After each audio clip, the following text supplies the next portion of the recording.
26 जनवरी 1950 का ये दिन भारतीय इतिहास के सबसे लोकप्रिय दिवसों में से एक है। ये वही दिन था जब हमारे देश का संविधान को लागू कर अंग्रेजी व्यवस्था और उनके द्वारा बनाए गए अनहित कानूनों को हटाकर लोगों को उनके स्वतंत्र अधिकार दिए गए थे। लेकिन कभी आपने ये सोचा है देश का संविधान 26 जनवरी को ही क्यों लागू किया गया था, कोई और तारीख को क्यों नहीं?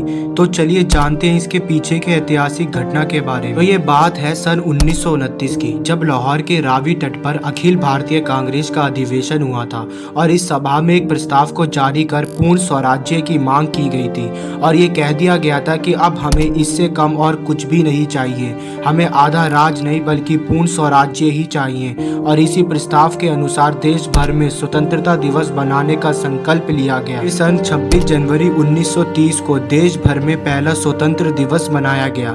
तभी अंग्रेज ये समझ गए थे कि उनकी हुकूमत का समय अब खत्म होने आया है और उनको ये डर लगने लगा था कि लोगों का रुख अब बदलने लगा है। लोग अहिंसा का रास्ता छोड़कर अब हिंसात्मक भी हो सकते हैं। इसलिए 26 जनवरी के इस महत्व को देखकर ही हमारे देश के महान पुरुषों ने इस दिन को नया संविधान लागू करना ही उचित समझा और हम इस दिन को और भी खास बनाने के लिए ध्वजारोहण के साथ साथ अपने अशस्त्र संस्कृति परंपराओं को भी दर्शाते हैं और अपनी देश की ताकत, एकता, अखंडता को दुनिया के सामने संबोधित भी करते हैं।